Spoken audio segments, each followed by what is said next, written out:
धर्म का इस्तेमाल वोट बटोरने के लिए भी किया जा रहा है। आज के नेताओं के विपरीत पंडित नेहरू को राजनीति में सफल होने के लिए धर्म की कभी भी आवश्यकता नहीं थी। तो यह कहना कि भारतीय संविधान 1976 में धर्मनिरपेक्ष बना एक सफेद झूठ है।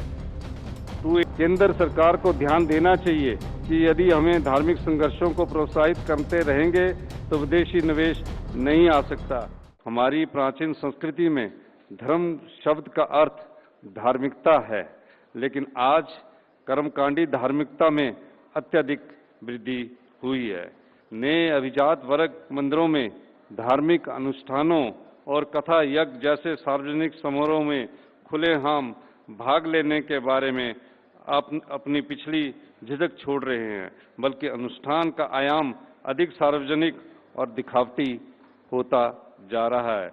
न केवल अनुष्ठान अधिक विस्तृत होते जा रहे हैं, बल्कि कई ग्रामीण और श्रमिक वर्ग के देवी देवताओं के माध्यम से व्यापक अभिजात वर्ग और प्रवासी भारतीयों द्वारा अपनाया जा रहा संस्कृतिकरण की एक प्रक्रिया, जिसमें देवताओं का जट्रिफिकेशन किया गया है।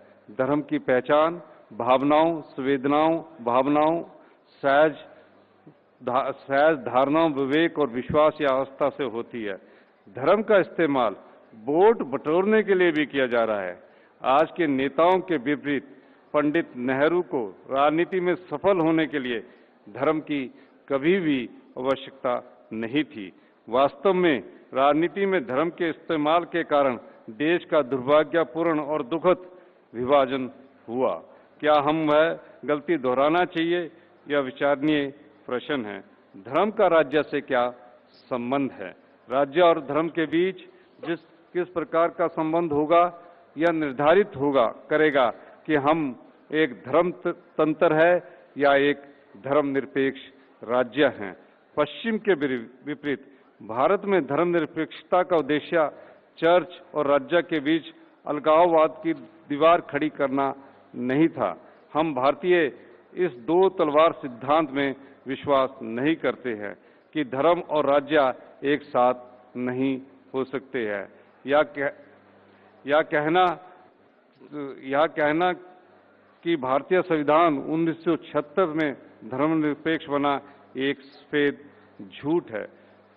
288, 232 ईसा पूर्व तक शासन करने वाले महान अशोक से उधार ली गई कई अन्य बातों की तरह भारतीय धर्मनिरपेक्षता के बीज भी अशोक के शिलालेखों में खोजे जा सकते हैं। एक विशेष धर्म को राज्य धर्म के रूप में विचार को खारिज करते हुए रॉक एडिक्ट ने कहा था कि सभी धर्मों को हर जगह निवास करना चाहिए, क्योंकि वही सभी आत्म संयम और हृदय की पवित्रता चाहते हैं। आज के भारत की सबसे बड़ी समस्या में से एक घृणा है।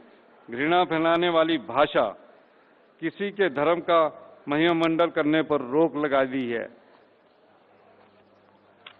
तदनुसार भारतीय संविधान के लोगों को अपनी इच्छा अनुसार किसी भी धर्म का पालन करने की अनुमति देता है, लेकिन हम अत्यधिक धार्मिकता की अनुमति नहीं दे सकते।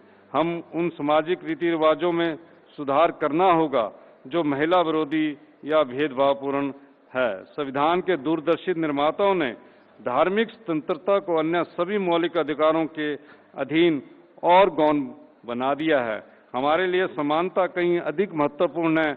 हमारे कानून चुनावों में धर्म के इस्तेमाल पर रोक लगाते हैं।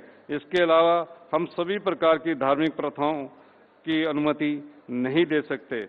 तदनुसार हमारे सर्वोच्च न्यायालय ने आर्टिकल 25 के तहत केवल आवश्यक धार्मिक प्रथाओं को ही अनुमति दी जा सकती है। ये हमारे संविधान के प्रति के तहत सुरक्षा कवच है।